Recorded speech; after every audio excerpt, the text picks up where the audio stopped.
कोल्हापूर पश्चिम महाराष्ट्रात वसलेलं आणि आई अंबाबाईच्या आशीर्वादानं पावन असलेलं हे शहर. या कोल्हापूरचा आणि कोल्हापूरकरांचा प्रत्येक विषय ह्यो हार्डच असतो. शाहू महाराजांची शाहू नगरी अशी ओळख असलेलं कोल्हापूर, विविध गोष्टींसाठी प्रसिद्ध असलेलं कोल्हापूर, महाराणी ताराबाईंसारख्या शूर स्त्रियांचा इतिहास असलेलं शहर.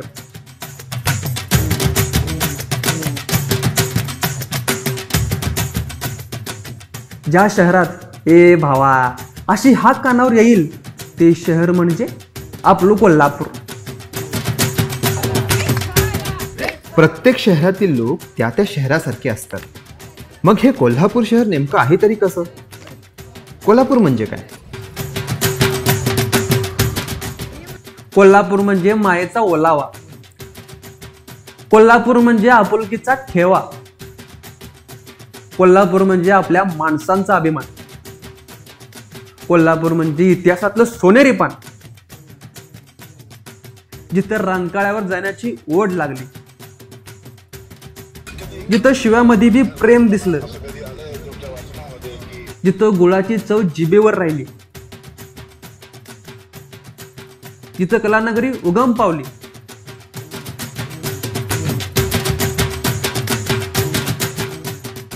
जिथं कुस्त्या रंगल्या,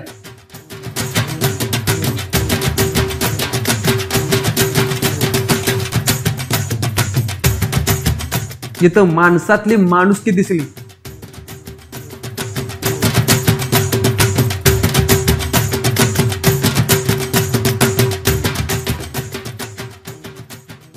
जिथली हवा मनाला शांत करून गेली, असं शहर म्हणजे फक्त आपलं कोल्हापूर.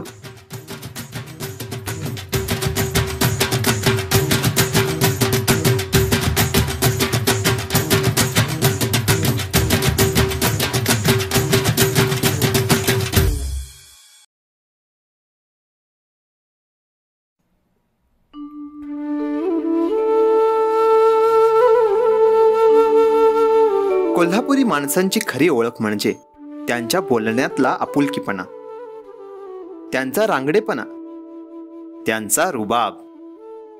आणि हा रुबाब एका गोष्टीशिवाय अपूर्ण आहे, आणि ते म्हणजे कोल्हापुरी पायतान.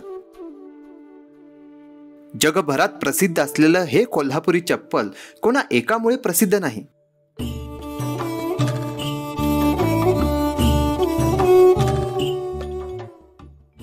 या चपलांना प्रसिद्ध करण्यासाठी राजापासून ते प्रजेपर्यंत प्रत्येकाचं बरोबरीचे योगदान आहे. मग इतकं प्रसिद्ध असलेलं कोल्हापुरी चपलाचं नेमकं विषय काय हे बघूया.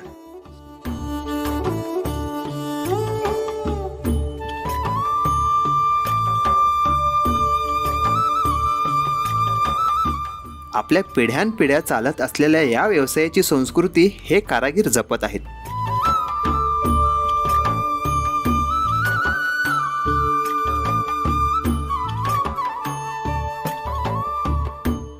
कोल्हापुरी चप्पल पिढ्यानपिढ्या तयार करणारे आणि छंद जोपासणारे हे लोक.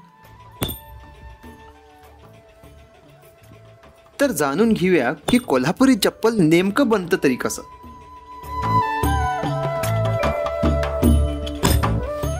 माझं नाव शांडू भाऊसागर रोटे. मी वयाच्या 15 वर्षापासून कोल्हापूर चपलामध्ये व्यवसायामध्ये आहे. परत हा धंदा आमचा पूर्वीपासून चालू आहे. पहिल्यांदा आम्ही लेदर आणतो, कच्चं लेदर करून आणतो. त्यावेळेस आणल्यानंतर आम्ही सोडल्यानंतर भिजवून तो बेत फाडतो. बेत फाडल्यानंतर सगळं कटिंग करून घेतो हातानं. कटिंग करून झाल्यानंतर तकटणी करतो ही अशी हातानं. तकटणी करून घेतल्यानंतर मालाला सुकून घेतल्यानंतर मग कटिंग करून घेतो हातानं, मशीनवर नाही, हातानं सगळे कटिंग. त्यानंतर शिलाई मारायला हे सगळं म्हणून शिलाईला माल देतो. शिवून माल येतो फक्त ही बारीक शिलाई सगळी लेडीजचं, सगळं हे लेडीजचं काम आहे. शिलाई करून झाल्यानंतर मग आम्ही वरचं अप्परचं काम चालू करतो. अप्परचं काम म्हणजे ह्या सगळ्या वेण्या ज्या बारीक जर का वेण्या बिण्या हे सगळं फोडणं बिडणं काम लेडीजचं असतं सगळं. त्यामुळं त्यांच्याकडे जास्त करून काम असते हे सगळं. आणि त्यानंतर आल्यानंतर हे आम्ही अप्पर तयार करतो आहे. तयार केल्यानंतर हे छाटून बिटून सगळं छाटणी बिटणी करून लेवल करून नंतर माल आम्ही तयार करतो आहे. एक चप्पल दिवसाला कमीत कमी 3 जोडे होतात, कमीत कमी चांगल्या क्वालिटीच्या चप्पल 3 जोडीच होतात, त्याच्यावर चप्पल होत नाही. इतकं कष्टाचं काम हे मंडळी गेले कित्येक वर्षापासून करत आहेत.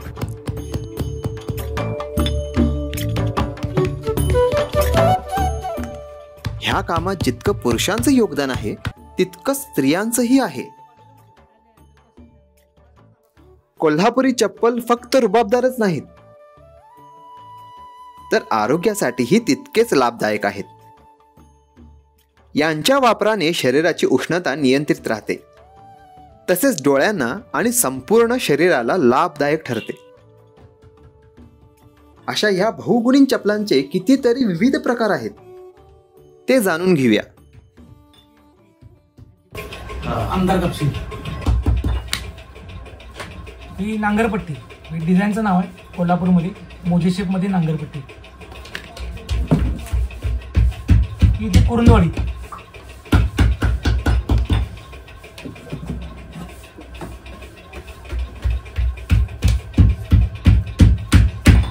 हे पुढा पंचिंग येणार, डिझाईनचं नाव कापशी शेपमध्ये पुढा पंचिंग.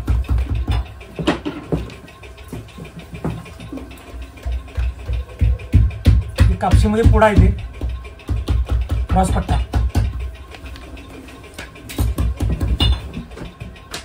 ही जी डिझाईन येते ही सुरक्षा म्हणून येते. हे कुठल्याही डिझाईन म्हणजे कुठल्याही शेपला लावू शकतो. हां, फक्त वरच्या अप्पर चेंज केले की डिझाईन चेंज होतं, बाकी खालचा बेस आहे तसा राहतो. त्याच्यामध्ये हे विनिवाल आहे आणि हे पुढ्यामध्ये प्लेन सरळ पट्टा.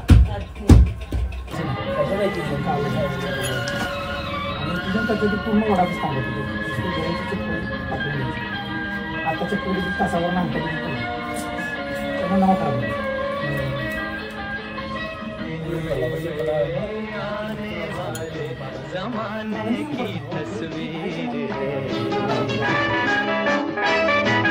चाहत के काजल से लिखी हुई मेरी तकदीर है,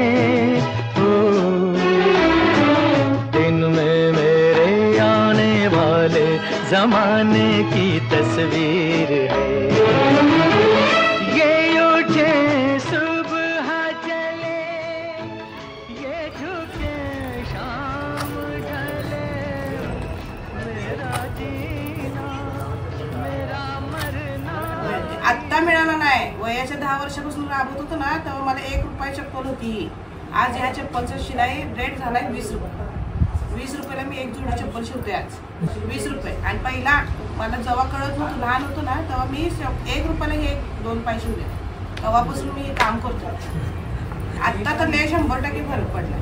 त्याच्यावरच आमचं घरदार चालले सगळे. भरपूर आहे आमच्या कोल्हापूर चप्पलला मागणी. सगळ्यांनाच रेट आहे भरपूर आम्हाला, जेंट्स लेडीज कापशी सगळ्यांनाच हे आहे, पब्लिसिटी आहे चप्पलला. फक्त रेट कधी स्टॉप होते काम का नाही, 4 महिने आम्हाला पावसाळ्यात काम नसते, तेव्हा आम्हाला लॉसमध्ये असते. तेव्हा मिळत पण नाही, मिळते घेऊन काम आम्हाला, खरं पैसे मिळत नाही. दिवाळीनंतर आम्हाला सीझन चालू होतं. खरं त्यांनी स्टॉक करून ठेवतो, प्रोडक्शन चालू असते. आम्हाला पेमेंट येत नाही. आम्ही दिवसभर काम केलं लगेच आम्हाला संध्याकाळी पेमेंट येते. करायलाच पाहिजे ना, ह्याच्याशिवाय आमचं घर चालायला तर पाहिजे ना.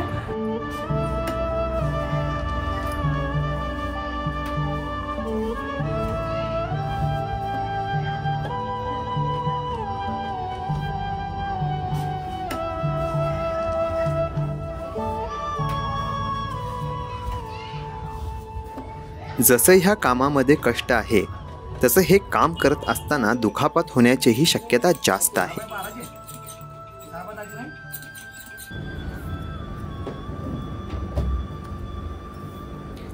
या चपलांसाठी वापरण्यात येणारे हत्यार फारच धोकादायक असतात. जितकं हे काम सावधानीचं आहे, तितकंच हे काम कौशल्याचंही आहे. आरी पण लागते की आम्हाला, की आऱ्या लागते आम्हाला. ही जी आरी हातात घुसली ना, ही मास पकडूनच बाहेर काढते आरी.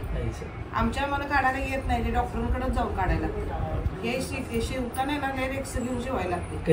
इंजेक्शन घेता हो, दररोज इंजेक्शन आम्हाला 6 महिने झाले की घ्यायलाच लागते. लागून द्या वगैरे नाही लागून.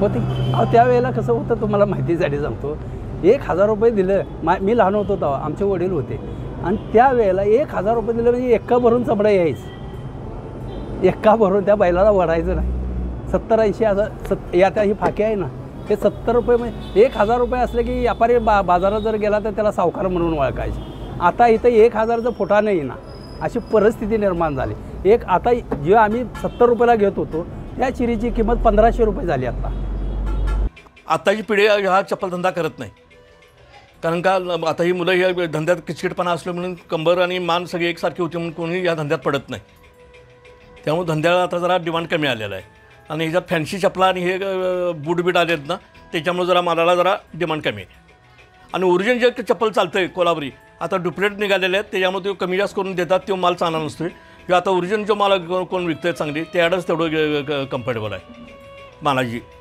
पूर्वीसारखा माल आता कोण करत नाही नुसते धरवड करतात त्यामुळं मालाची किंमत कमी झालेली आहे आता जी पिढी आहे ती ह्या व्यवसायाकडे वळत नाही कारण का बरे नवीन आता लोक शिकलेले आहेत सवरलेले आहेत त्यामुळे ह्या धंद्याकडे दुर्लक्ष त्या मुलांचं झालेलं आहे ही मुलं ह्या धंद्यात येऊ शकत नाहीत कारण का त्यांना मोठमोठे धंदे करायचे उद्योग करायचे हे त्यांच्या डोक्यात आहे आणि ह्या धंद्याकडे वळू शकत नाही त्यामुळे कलाकार कमी झालेले आहेत त्यांना शिका म्हटलं तरी ती शिकू शकत नाहीत त्यामुळे त्यांचा कल दुसऱ्या धंद्याकडे वाढलेला आहे ह्या धंदा जोपासायला त्यांना नको वाटते अशा पद्धतीनं आम्ही आहे तोपर्यंत हा आमचा व्यवसाय जोपासायला आमच्या वयाची लोक आहेत तोपर्यंत हा व्यवसाय असाच चालू राहणार फक्त नवीन पिढी यावं असं आमची अपेक्षा आहे नवीन पिढीनं हा धंदा जोपासावा ही आहे आमची अपेक्षा आहे आणि या ब्रँडेडमुळे जरासं ह्या धंद्याकडे जरा कल लोकांचा कमी झाला आहे हा एवढा जो फरक आहे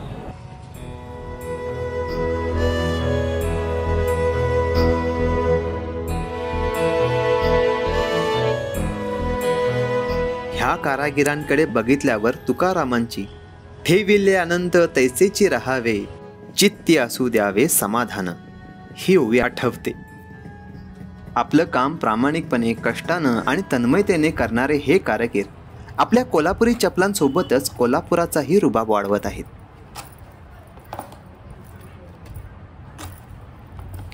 इतकं कौशल्यपूर्ण काम करणारे हे कारागीर नसून कलाकारच आहेत इतकं सगळं असून सुद्धा कोल्हापुरी चपलांचं भवितव्य काळोखात तर जात नाही आहे ना